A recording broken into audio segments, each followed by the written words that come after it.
Good morning, YouTube. Well, I promised a video on all of this 1-point implements I got.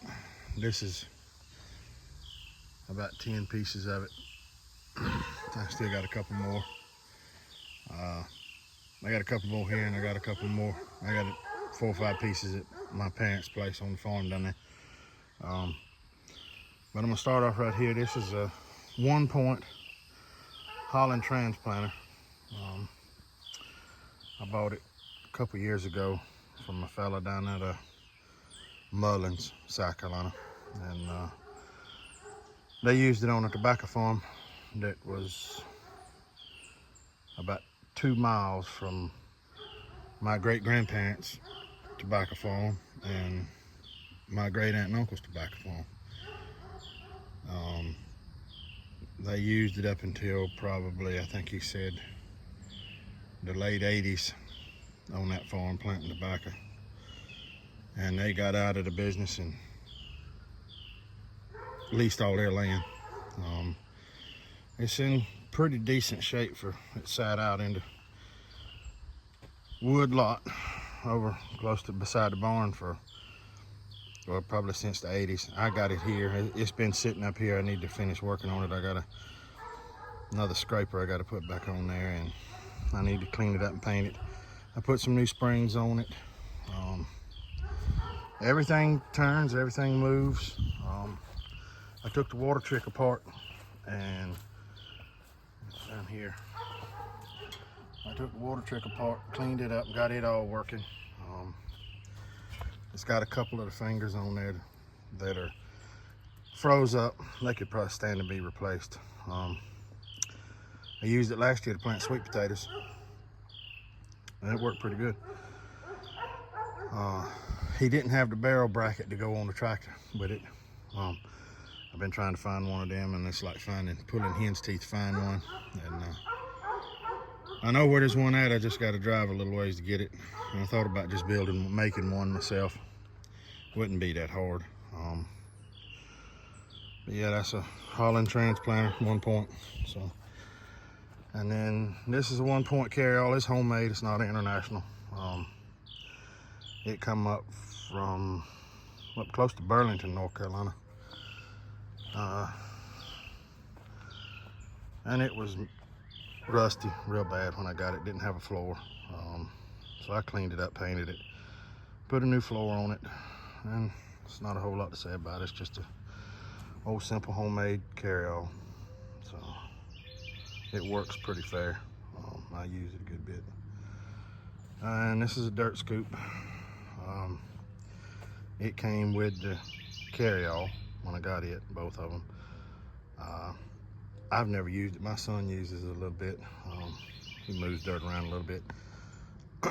I got a piece of corn ground down close to the river swamp, and I thought about taking it down there and pulling some dirt back, but just to play with it. We got several bigger tractors, and I moved most of my dirt with those, and I guess this is just a novelty thing just to have, but it's in pretty good shape. Everything works, everything's free.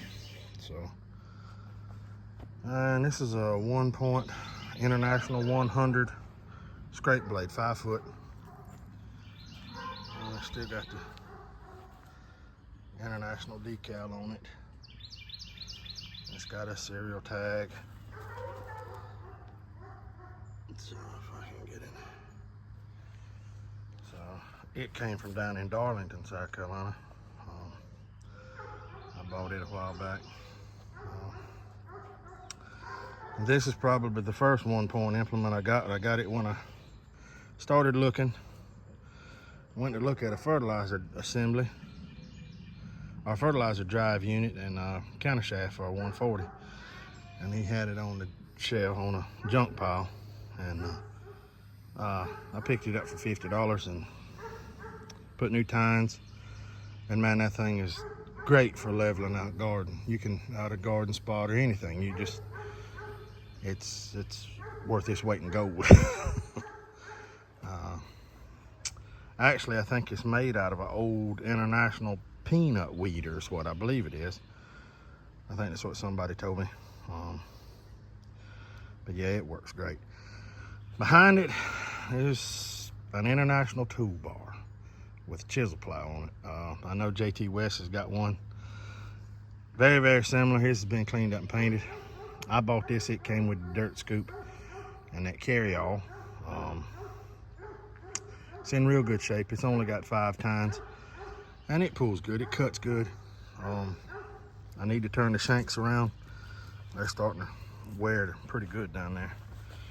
If you can see that one, it's wearing pretty good. I think I'm gonna, when I get a few minutes, I'm gonna flip them all over and go from there. But I really need to clean some of this stuff up and paint it.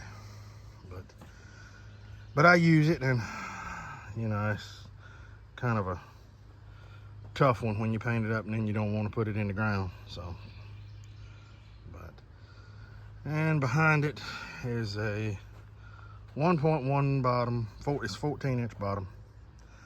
I just got this. I wanted a 1 point for a while, and I never did buy one when I was buying that other stuff. And I fell up in Chester, South Carolina, had this thing, and I went up there one day and I got a pretty good deal on it. But you can still see it's still got the McCormick decals on it. It's all original. He said as far as he knows, it's still got the original mold board, share, and everything.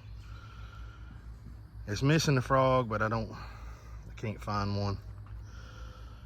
So, but it's a pretty decent little plow.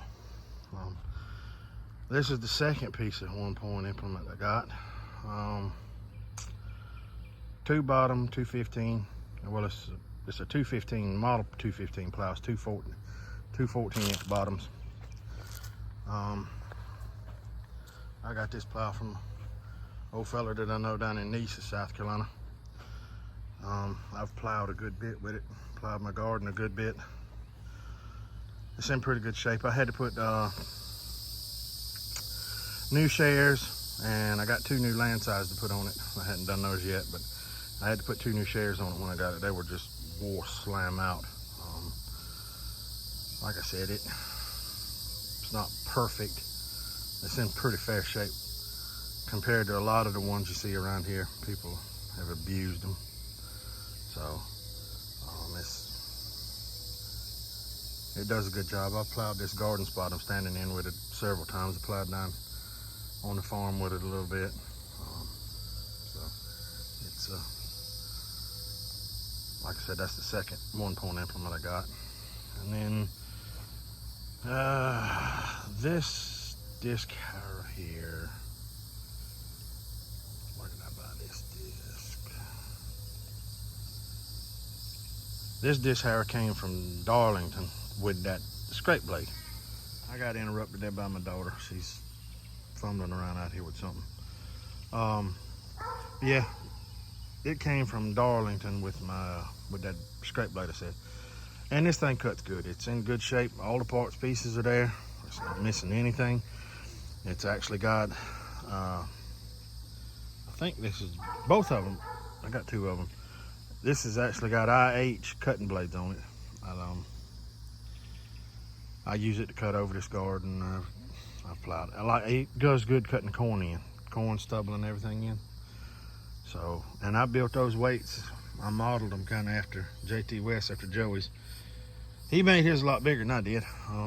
That is a 60-pound bag of concrete in each one. There's 2x4s frame on the bottom and a 2x4 frame on the top, 3/4-inch plywood. Put a couple decals on it. Really didn't need to, but I did. Just got on a kick a while back. But it's a Cub L38 disc. Both of these are Cub disc harrows. They're just a shake over 5 feet wide, and they fit behind the 140 perfect as far as covering tracks and everything. And I don't know that I'd want to pull that behind the Cub, to be honest. So, and this is the other one. This is the 3rd piece of equipment I got. Bought it from a little town over not far from here. And he was using it to pull it behind a 4-wheeler, just hook a chain to it and pull it with a 4-wheeler. And It's got the original IH blades, just smooth cutting blades on it. It's a L138, same exact disc as the other one. It's a good cutting disc. Cleaned all the bearings. I took the bearings apart on both of them and cleaned them. Put fresh grease in them, cleaned them up. I had to put a couple of grease fittings on them, but they've got a special tube grease fittings, tube style grease fitting on that bearing. And I'll see if I can get a picture of it. The sun's not cooperating on that one, but you can see it down in there, right there. But it's actually got IH blades on it. It's still in really good shape. Sorry for the little jiggles on the camera, not lining it up perfect. It's kind of warm out here this morning already. The sun's done got me. So, but yeah, like I said, that's the list of 10 of them.